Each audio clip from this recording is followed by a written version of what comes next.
में निजी अस्पतालों से रिपोर्टिंग कराना वास्तव में बहुत बड़ा एक कठिन टास्क था, पर उसको आसान बनाने की हम कोशिश कर रहे हैं। आज की स्थिति में 155 संस्थाओं को हमने आईडी और पासवर्ड न्यू एचएमआईएस पोर्टल का हमने दे रखा है। आने वाले समय में सभी निजी अस्पतालों को 100% एचएमआईएस आईडी और पासवर्ड हम प्रदान करेंगे। आज हमारा ट्रेनिंग जारी है। निजी अस्पतालों को हम 2 पालियों में आज ट्रेनिंग प्रदान कर रहे हैं। प्रथम पाली में 101 से 77 अस्पतालों की सूची है और दूसरे पाली में 78 से लेकर के 155 अस्पताल 155 सीरियल नंबर तक की ट्रेनिंग रखी गई है। तो इन 2 पालियों में हम 2 बैच में हम आज न्यू एचएमआईएस पोर्टल को बताने का प्रयास करेंगे, ताकि हमारी पूरी ट्रेनिंग, पूरी यूनिट जो है 100% रिपोर्ट अपने अपने अस्पताल का स्वयं करे। तो बनिए मेरे साथ और इस न्यू एचएमआईएस फीचर्स को जानने की प्रयास करते हैं। आप सभी का मेरे यूट्यूब चैनल में बहुत बहुत स्वागत है। मुख्य चिकित्सा एवं स्वास्थ्य अधिकारी महोदय के निर्देशानुसार समस्त निजी चिकित्सालयों की समीक्षा बैठक अवलिक प्रशिक्षण का आयोजन किया गया, जिसमें एचएमआईएस रिपोर्ट, मातृ शिशु स्वास्थ्य, family planning, e Kalyani, malaria, TB, patient service, Ayushman card, lab service एवं अन्य तमाम ऑनलाइन रिपोर्टिंग के संबंध में चर्चा और समीक्षा की गई और जानकारी दिया गया कि किस प्रकार डाटा वैलिडेशन किया जाता है। तो आइए इस ट्रेनिंग की कुछ झलक दोनों पाली हम लोग बुलाए थे। फर्स्ट जो है हम लोगों ने 70 हॉस्पिटल का लिया है। सेकंड में हम लोग फिर से जो हमारे जो मैटरनल और चाइल्ड हेल्थ का जो रिपोर्ट करते हैं, तो मेरे को आप लोग जानते हैं जो भी लग रहा है कि बहुत सारे चेहरे जो पहचान की। और जो नहीं जान रहे हैं, मेरा नाम निशा मणि है, डिस्ट्रिक्ट डेटा मैनेजर है, जो CHO ऑफिस में रिपोर्टिंग सेक्शन पूरा डेटा देखता हूँ। ठीक है। और एक यूट्यूब चैनल भी चलाता हूँ, जिसके माध्यम से आप तक मतलब पूरी जानकारी स्वास्थ्य विभाग में जो हो रहा है वो तमाम जानकारी आप तक पहुँचाने का प्रयास करता हूँ। और उम्मीद है कि आप लोग देखे होंगे, नहीं देखे होंगे तो आज हम आपको दिखाने का भी कोशिश करेंगे कि आप कैसे उससे लाभान्वित होंगे। 3 चीज़ें आज है मुख्य रूप से। पहला तो ये कि अभी भारत सरकार की जो गवर्नमेंट ऑफ इंडिया की जो पोर्टल है, जो एचएमआईएस पोर्टल है, उसमें हम सभी को रिपोर्टिंग करना है।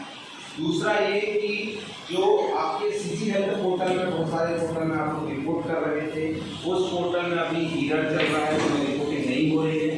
तो अप्रैल से लेकर के सभी रिपोर्टिंग अब भारत सरकार के पोर्टल में आपको करनी है। तीसरा जो महत्वपूर्ण चीज़ें हैं, हमको लाइन लिस्टिंग चाहिए होता है। जैसे मान लीजिए फैमिली प्लानिंग में किसी को आप इंसेंटिव दे रहे हो, रिपोर्ट कर रहे हो, तो उसकी लाइन लिस्टिंग चाहिए। टीबी पेशेंट है तो टीबी की लाइन लिस्टिंग चाहिए। एएनसी पेशेंट है तो उसकी लाइन लिस्टिंग चाहिए। वो तमाम चीज़ें रहता है, क्योंकि कोई भी बिना प्रूफ के, जैसे आपने फिगर बोला 10, तो स्वीकार्य नहीं है जब तक उसका रिकॉर्ड ना हो। तो इस तरह से पूरी चीज़ों को अभी भारत सरकार जो है बहुत ही एक चीज़ को रिव्यू कर रही है। पहले होता था, देखिए आप जब ये एचएमआईएस नहीं आया था तो हम लोग क्या करते थे, सभी अस्पतालों का ऑफलाइन रिपोर्ट बनाते, आपके यहाँ से पढ़ने में रिपोर्ट आता था, हम लोग उसको कंपाइल करते थे और एक रिपोर्ट बना करके अपलोड करते थे।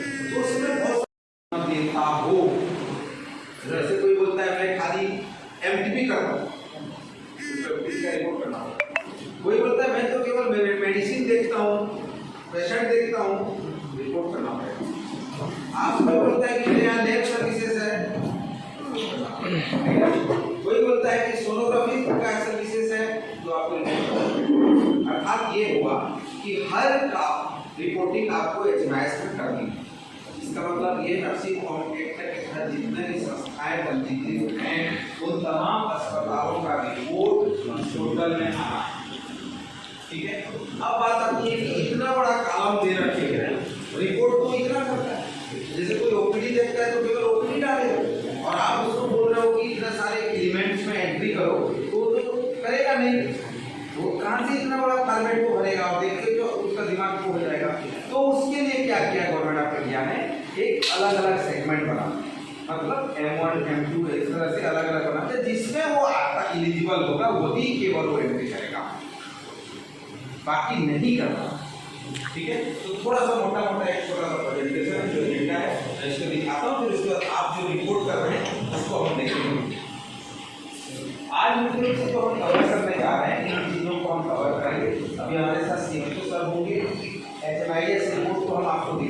जो आप कर रहे हो कहाँ पे गलती कर रहे हो वो हम आपसे बताएंगे।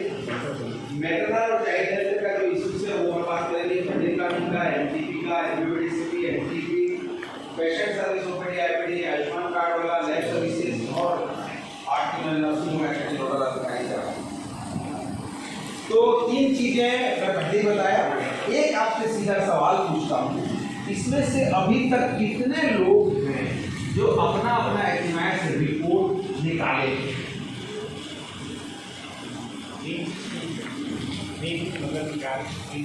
हाँ, निकालना, रिपोर्ट निकालना, जो आपने एंट्री किया उसको फिर रिपोर्ट निकालना, देखना भैया मेरा रिपोर्ट सही डाला है नहीं डाला है, जो भी है जो तुमने निकाले। बाकी कितने लोग इसमें से जो एचएमआई एंट्री नहीं करते? आपकी संस्था नहीं करता है, अभी आए हैं, अभी तो एंट्री आपका अभी तक एंट्री नहीं हुआ है। कौन सा संस्था आईडी पासवर्ड दे चुका है? नहीं। तो जिनको आईडी पासवर्ड नहीं मिला है उनको आईडी पासवर्ड दिलाएंगे, ठीक है। और जिनका आईडी पासवर्ड है, तो जिनका आईडी पासवर्ड है उन तमाम अस्पतालों का एंट्री रिपोर्ट में हो रहा है।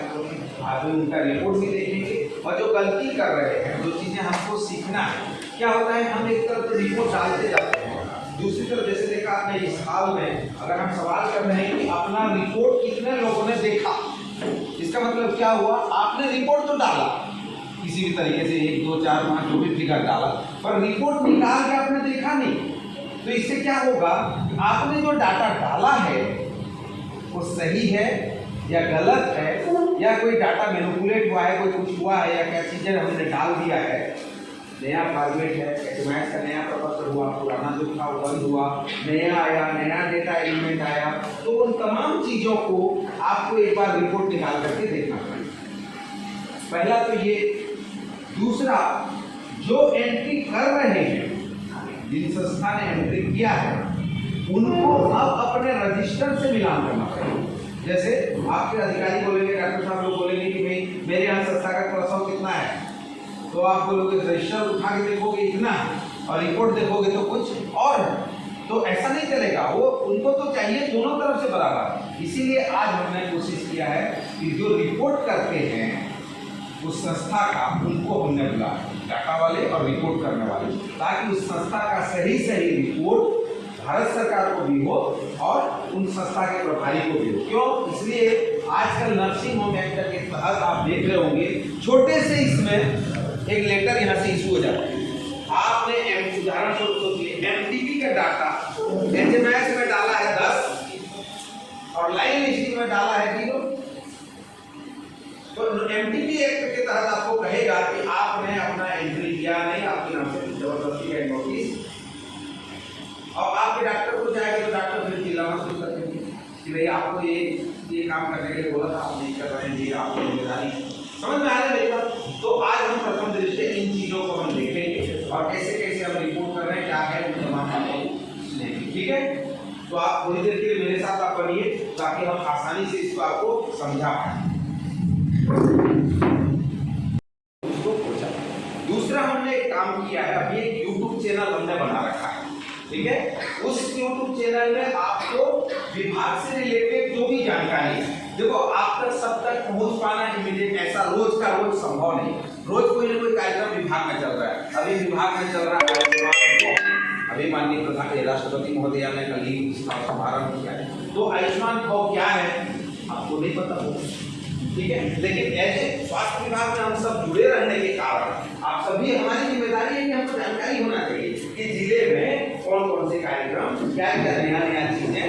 तो आपको आपके अस्पताल में मैटर नहीं है, लेकिन एक पब्लिक को, एक आपके हितग्राही को जानकारी देने के लिए आपको जानना जरूरी है। आप अपना कंप्यूटर में बैठते हैं, आपसे लोग आकर सवाल पूछेंगे कि भाई आयुष्मान कार्ड कहाँ बनता है, एक सवाल पूछ सकते हैं कि आपने बोला नहीं मेरे यहाँ नहीं बनता, वहाँ बनता है। ये जानकारी आपको होनी चाहिए। विभाग में जननी सुरक्षा योजना में कितने पैसे मिलते हैं, कि ग्रामीण को कितना मिलता है, शहरी निराई को कितना मिलता है, घर प्रसव होता है तो कितना मिलता है, तो तमाम जानकारियां आपको होनी चाहिए। इसीलिए बोल रहा हूँ, हम सोच लेते हैं कि हमारा काम नहीं, लेकिन आप बृहद परिप्रेक्ष्य में देखो कि आप और हम सभी का काम है। किसी कोई व्यक्ति पूछ रहा है, अगर हम उसको सही जानकारी दे देते तो आपसे प्रसन्नता हासिल कर हो जाता है। ठीक है, तो हम आज जो है इस संबंध में भी आपको दिखाएंगे कि कैसे हम इसमें आप देख सकते हैं। अभी जो HMIS हुआ है, आप लोगों को बुलाने का एक ही पर्पस है, आपका डाटा आप जैसे ही एंट्री कर देते हैं वो डेटा गवर्नमेंट ऑफ इंडिया को चला जाता है। आप गलत डालो या सही डालो, अब गवर्नमेंट ऑफ इंडिया को डाटा डाल जाता है, इसका मतलब है गवर्नमेंट ऑफ इंडिया के डैशबोर्ड में पब्लिश हो जाता है, दिखने लगता है। अब गलत डालोगे तो गलत दिखेगा, कंप्यूटर का तो यही सिद्धांत है, लिखो गार्बेज इन गार्बेज आउट। ठीक है, तो हम लोग यहाँ पे अभी एक डिजिटल वोटिंग का प्रावधान किया गया है। इसमें आपके प्राइवेट अस्पताल के लिए जो है हर हॉस्पिटल को आईडी पासवर्ड देने का प्रावधान है। मतलब सभी अस्पताल, चाहे कोई भी विंग का हो, चाहे वो टीवी काम करते हो, जो भी काम करते हो, तमाम अस्पताल को हम लोग इसमें आईडी पासवर्ड देंगे। ठीक है, तो ये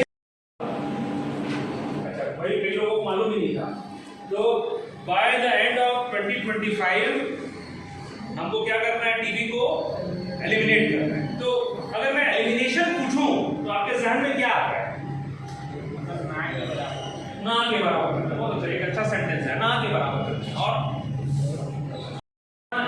मास्क लगाना है, मास्क लगाइए, अच्छी बात, लेकिन इधर लगाने की जरूरत हॉस्पिटल नहीं, मैं आपको बता रहा हूँ।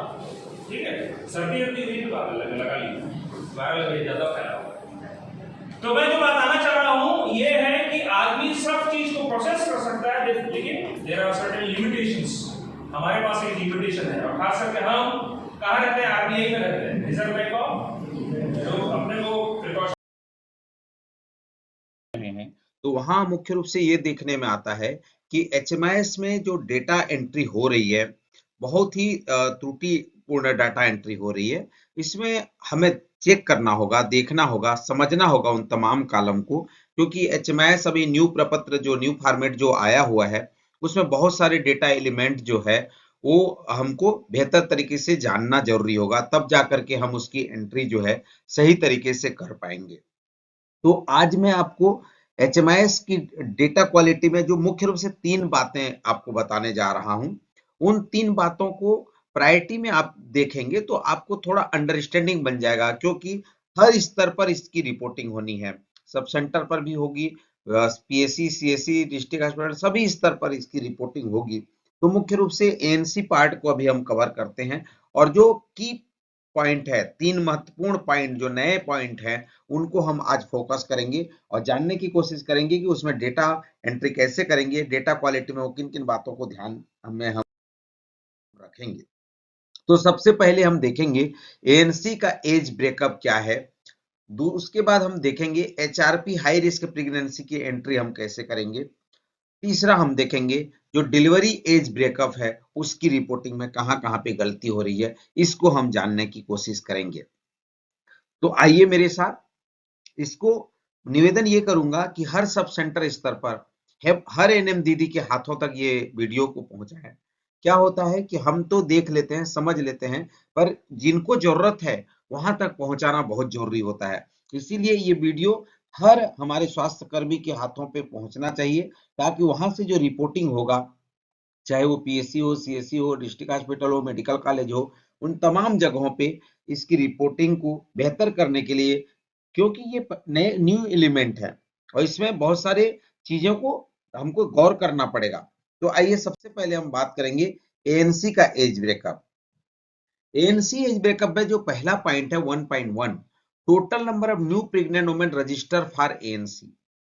ये स्पष्ट रूप से कहा गया है कि ऐसे गर्भवती महिलाएं जिनका न्यू रजिस्ट्रेशन होता है, और आप सभी जानते हैं न्यू रजिस्ट्रेशन का मतलब होता है कि उनका MCP कार्ड बनना, RCH कार्ड बनना, जिसमें वो पूरे टाइम उसकी RCH पंजी में रजिस्ट्रेशन भी होगी, उसकी एक ही ट्रैकिंग भी होगी, और जैसे कि हम 4 पंजीयन में से एक पंजीयन गर्भ पंजीयन कहते हैं, वो पंजीयन नंबर जो है सबका इंडिविजुअल और एक होता है।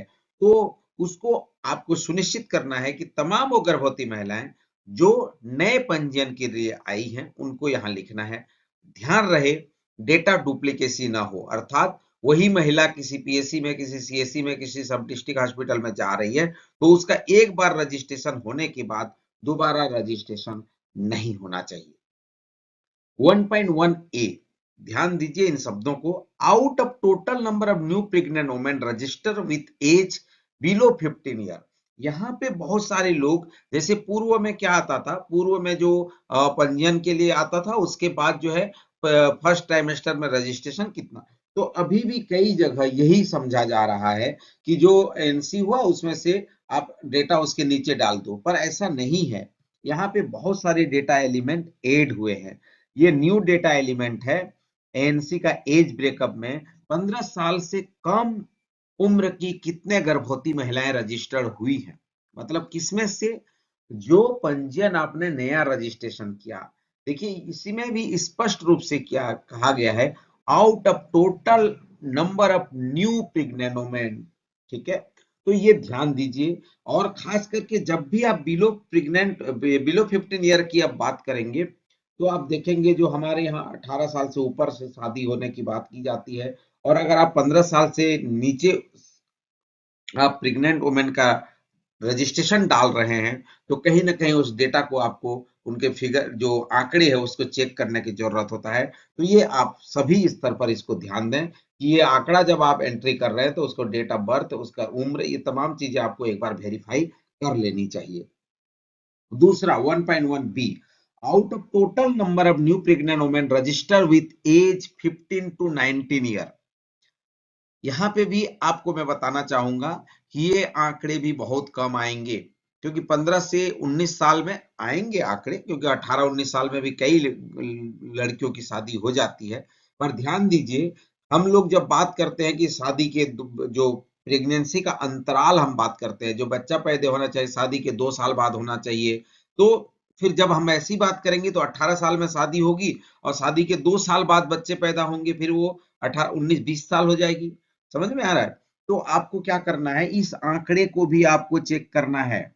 जो आपने न्यू पंजीयन किया, तो न्यू पंजीयन में आपका जो 15 से 19 साल की जो महिलाएं आ रही है, ये आंकड़े को भी आपको वेरीफाई करने की जरूरत होगा, क्योंकि ये भी आंकड़े बहुत कम होंगे, न के बराबर होंगे।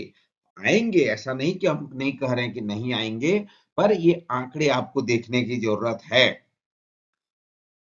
1.1 C, out of total number of new pregnant women registered with age greater than 19 to 49 year, यहाँ पे वो तमाम ऐसे गर्भवती महिलाएं आएंगे जो 19 साल से 49 साल के मध्य में प्रेगनेंसी के लिए रजिस्टर्ड हुई हैं, नई महिलाएं हैं, ठीक है।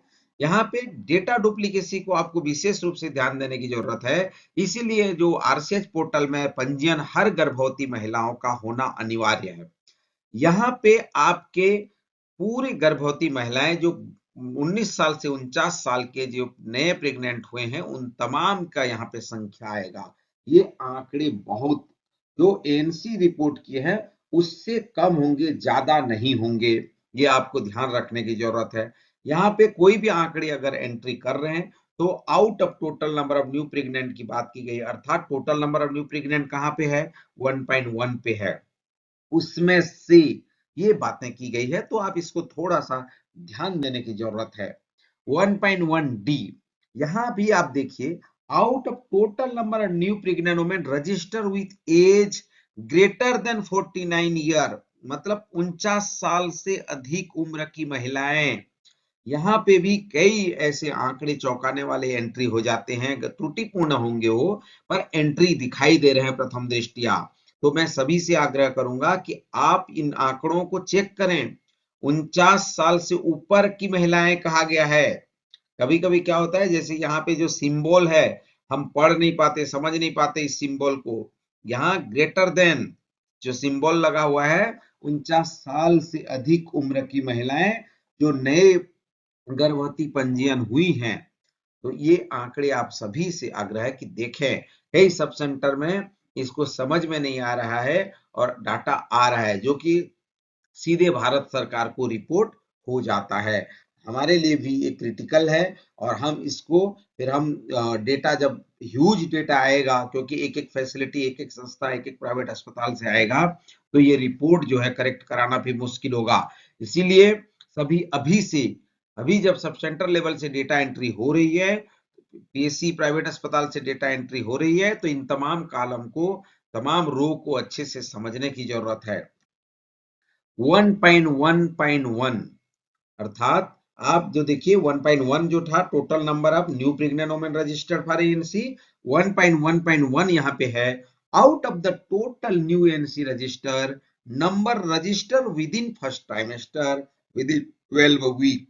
अर्थात जो 1.1 में जो नया रजिस्टर हुई है एएनसी के लिए, उसमें से कितने महिलाएं हैं जो 12 सप्ताह अर्थात फर्स्ट ट्राइमेस्टर में वो रजिस्टर हुई, किसमें से? 1.1 में से। ठीक है, तो आप इस कॉलम को भी देखिए, कभी भी ये कॉलम जो है total number of new pregnant women register for ANC से ज्यादा नहीं होगा। ये आपको खुद से वैलिडेट करके डेटा को डालना होगा। आने वाले समय में इन सभी में चेक लग जाएंगे, पर अभी फिलहाल आप अपना डेटा वैलिडेट करके डालें। 1.1.2 यहाँ पे सीधा सीधा आप इस कॉलम को देखिए, यहाँ पे 1.1 का संबंध और 1.1.2 दोनों में डिफरेंस है। 1.1 ऑलरेडी इसमें इंक्लूड है और 1.1.2 में एक और चीज इंक्लूड है जो कहा जा रहा है ओल्ड केसेस।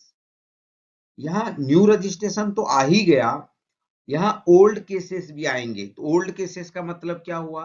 ओल्ड केसेस का मतलब जो आपने पूर्व में, जिन्हें जैसे सेकेंड ट्राइमेस्टर में जो आ रहे हैं, थर्ड ट्राइमेस्टर में जो आ रहे हैं, फोर्थ ट्राइमेस्टर में आ रहे हैं, जो भी आपने उनको अटेंड किया, आखिरी में शब्द लिखा है attended, total ANC footfall cases, old cases plus new registration attended. तो इसका मतलब ये होता है कि आप जो एएनसी जितना नया रजिस्ट्रेशन किए वो तो आएगा ही आएगा, साथ ही जो ओल्ड केसेस हैं, जो second trimester, third trimester, fourth trimester में आपने जिनको जांच किया है, चेक किया है, वो संख्या भी 1.1.2 में आएगा। क्लियर? और दूसरा जो बातें मैं अभी करने जा रहा हूं वो है आपका एचआरपी। हाई रिस्क प्रेगनेंसी को भी आपको समझना होगा, क्योंकि जब एचआरपी की आप एंट्री कर रहे हैं, अभी हम कई संस्था में हम भ्रमण कर रहे हैं, तो वहां जब जाते हैं तो बहुत ही चौंकाने वाले डेटा आ रहे हैं। मैं तो सभी मेडिकल ऑफिसर और जितने भी हमारे सुपरवाइजर, जितने भी हमारे इंचार्ज हैं, उन तमाम लोगों से मैं निवेदन करूंगा कि इस एचआरपी को अवश्य देखें। पहला 1.9.1 total high risk pregnancy intrapartum including following. Intrapartum का मतलब क्या हुआ? देखिए, एंटीपार्टम, इंट्रापार्टम, पोस्टपार्टम। पार्टम मतलब होता है जैसे डिलीवरी, तो इंट्रापार्टम डिलीवरी के दौरान, ठीक है, डिलीवरी के दौरान जो हाई रिस्क प्रेगनेंसी है, उसमें ये जो लक्षण, क्या क्या लक्षण आएंगे वो नीचे दिया गया है। जैसा कि number of pregnant women with postpartum haemorrhage immediately after delivery in the facility. देखा, कोष्टक में आपने लिख भी दिया, डिलीवरी के तुरंत बाद संस्था में पोस्टपार्टम हेमरेज के कितने प्रकरण हैं। ठीक है, संस्था में, इन द फैसिलिटी, यहाँ पे क्या बात की गई है? इन द फैसिलिटी, संस्था में डिलीवरी के तुरंत बाद पीपी हेमरेज, पोस्टपार्टम हेमरेज की कितने नंबर ऑफ प्रेग्नेंट वुमेन, कितने गर्भवती महिलाओं का जो है पीपीएच जो है फैसिलिटी में हुआ। 1.9.1 B number of pregnant women with sepsis in the facility, sepsis के केसेस कितने गर्भवती महिलाओं में पाए गए संस्था में जब जांच के दौरान। Number of pregnant women identify with eclampsia in the facility, कितने प्रेग्नेंट वुमेन जो है आइडेंटिफाई हुई एक्लेम्सिया केस के लिए। 1.9.1 D number of pregnant women identified obstructed labour in the facility, संस्था में कितने गर्भवती महिला ऑब्स्ट्रक्टेड लेबर के लिए आइडेंटिफाई हुई, और 1.9.2 ये क्लियर हो गया। पहला 1.9.1 जो है वो क्या था, इंट्रापार्टम, ठीक है, total high risk pregnancy HRP intrapartum, जिसमें इंट्रापार्टम फैसिलिटी में आपका पीपीएच है, सेप्सिस है, एक्लेम्पसिया है, ऑब्स्ट्रक्टेड लेबर है। आगे हम बात करेंगे टोटल नंबर ऑफ एंटीपार्टम। यहाँ पे चेक्स आपके किस तरह लगेंगे, पहले एक बार ये बता देता हूँ। इंट्रापार्टम में जितने जितने डिलीवरी होंगे, ध्यान दीजिए ये सब के सब फैसिलिटी में आ रहे हैं और डिलीवरी से रिलेटेड हैं। कई बार क्या होता है, एचआरपी केसेस तो हम रिपोर्ट करते हैं, डिलीवरी रिपोर्ट नहीं करते, ठीक है। तो ये विरोधाभास है, जब आप एचआरपी को आइडेंटिफाई कर रहे हैं फैसिलिटी में तो डिलीवर होगी, वो फिर आप जो है या तो फिर उस स्थिति में रेफर हो जाएगी कहीं पर। क्या है, जब आप डिलीवरी कर रहे हैं तो डिलीवरी का डाटा और इस डेटा को आपको वैलिडेट करने की जरूरत होगी। 1.9.2 total high risk pregnancy antepartum, only new cases are to be reported. प्रसव के पूर्व एंटीपार्टम, ठीक है, जैसे आप इसको इस तरह से समझ सकते हैं, मैंने बार बार कहा है, जैसे एंटीनेटल चेकअप, तो हम क्या बोलते हैं, एंटीनेटल चेकअप गर्भवती पंजन, ठीक है। हम लोग जो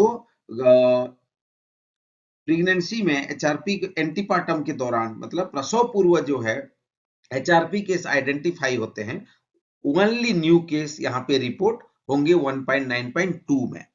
टोटल नंबर ऑफ एएनसी और PNC cases refer to higher facility any other facility, वो रिपोर्ट होंगे 1.9.2। इसमें क्या कहा है, एएनसी आर पीएनसी, ठीक है, चाहे गर्भवती हो चाहे शिशुवती हो, पीएनसी हो, उनको अगर हायर फैसिलिटी में हम रिफर कर रहे हैं, कभी दूसरे फैसिलिटी में रिफर कर रहे हैं तो 1.9.2 में रिपोर्ट होगा। 1.9.4 total number of ANC or PNC cases referred into the facility, ठीक है, वो पहले क्या हायर फैसिलिटी में रिफर हुए और यहाँ पे जो है आपकी फैसिलिटी में इनटू द फैसिलिटी कितने आपके यहाँ रिफर होके आए। एक होता है आपके यहाँ से कितने हायर फैसिलिटी में रिफर हुए और दूसरा आपके यहाँ कितने जो है रेफर होके आए। ये जानकारियां जो है आपको आपके इस एचआरपी केसेस प्रकरण में आपको रिपोर्ट करने की जरूरत होगा। क्लियर है? तो ये भी बाइफर्केशन न्यू है, ये बाइफर्केशन नए हैं, तो इसलिए आपको इसमें थोड़ा सा कंसंट्रेट करने की जरूरत है, अपने डॉक्टरों की सलाह, अपने जो इंचार्ज से चर्चा करने की जरूरत है, तभी ये आंकड़े आपके सही होंगे। Number of complicated pregnancy treated with blood transfusion, number of complicated pregnancies, ठीक है, जिनका ब्लड ट्रांसफ्यूजन करके जो है आपने उनको ट्रीटमेंट दिया है, वो तमाम जानकारियां जो है यहाँ पे होगा। अर्थात जितने ब्लड ट्रांसफ्यूजन के केसेस होंगे, कॉम्प्लिकेटेड प्रेगनेंसी होंगी, उन तमाम जानकारियां 1.9.5 में रिपोर्ट होगी। आगे हम बात करेंगे डिलीवरी का बाइफर्केशन। डिलीवरी में ये एक बहुत बड़ा आंकड़ा जो गलत आप लोग रिपोर्ट कर रहे हैं। एक जगह आप इंस्टीट्यूशनल डिलीवरी, होम डिलीवरी, दोनों का रिपोर्ट, फिर लाइव बर्थ, हो तमाम चीजें आप डालते हैं, पर यहाँ पे बात की गई है कि डिलीवरी कौन से एज ग्रुप की महिला ने डिलीवर की, ठीक है, कौन से एज ग्रुप की महिलाएं जो है प्रसव करी है। तो 2.3 में जब जाएंगे तो total number of delivery home and institutional reported, तो यहाँ पे होम और इंस्टीट्यूशनल रिपोर्टेड, आपको ये कॉलम में आपको डाटा डालने की जरूरत नहीं है, लेकिन जब आप नीचे जाएंगे तो यहाँ पे आप देखेंगे out of the total number of delivery pregnant women with age below 15 year, 15 साल जो डिलीवरी हुआ है, टोटल नंबर ऑफ जो डिलीवरी हुआ है उसमें से 15 साल से कम उम्र की महिलाएं ने कितने बच्चे को जन्म दिया, ठीक है।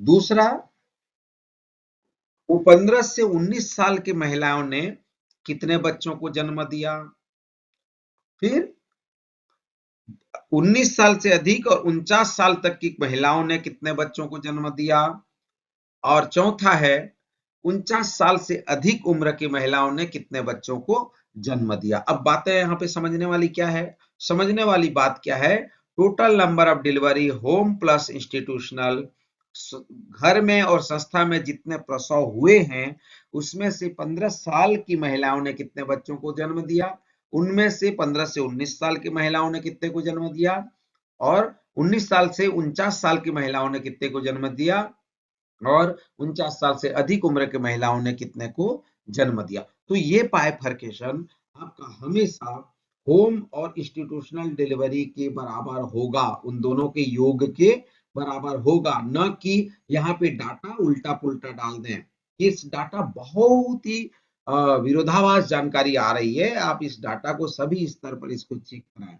ये वीडियो बनाने का मकसद एक ही है कि हम इन रिपोर्ट को सभी स्तर पर थोड़ा बारीकी से देखेंगे, समझने का प्रयास करेंगे, और क्या कॉलम कह रहा है, क्या रो कह रहा है, उन तमाम इंडिकेटर को थोड़ा सा अपने इंचार्ज के साथ, अपने डॉक्टर के साथ बैठ करके एक बार गो थ्रू हो जाएंगे, तो मैं नहीं समझता कि ये रिपोर्ट इतना कठिन है, आसानी से हम सभी इसको कर पाएंगे। मुझे आशा और विश्वास है कि ये 3 पॉइंट मैंने आपको समझाने का प्रयास किया है। आपको अगर ये पसंद आया होगा तो आप कमेंट बॉक्स पर आप और भी डिमांड कर सकते हैं, और चीजें आप कमेंट करके लिख सकते हैं। आप इस चैनल को सब्सक्राइब कर सकते हैं, लाइक कर सकते हैं, शेयर कर सकते हैं। हम हर एंटीजन, हर स्वास्थ्य संबंधी जानकारी जिसमें आप रिपोर्ट कर रहे हैं, उन तमाम चीजें आप तक पहुंचाने का प्रयास कर रहे हैं। मुझे आशा और विश्वास है कि आप निश्चित रूप से इस चैनल में पहली बार आए होंगे तो इस चैनल को सब्सक्राइब करें, लाइक करें और शेयर करें। और अगर आप इस चैनल में बने हुए हैं, आपको इस चैनल पे पसंद आ रहा है, तो मैं आपसे निवेदन करूंगा इस चैनल को अन्य लोगों तक भी पहुंचाने में एक महती भूमिका निभाएं। आप सभी का बहुत बहुत धन्यवाद। मैं हमेशा कहता हूं, सकारात्मक सोच, सकारात्मक प्रयास से सकारात्मक परिणाम की प्राप्ति होती है। तो हमें उम्मीद है कि हम सब मिलकर निश्चित रूप से एक सकारात्मक कार्य की ओर अग्रसर होंगे। बनिए मेरे साथ। आप सभी का पुनः बहुत बहुत धन्यवाद।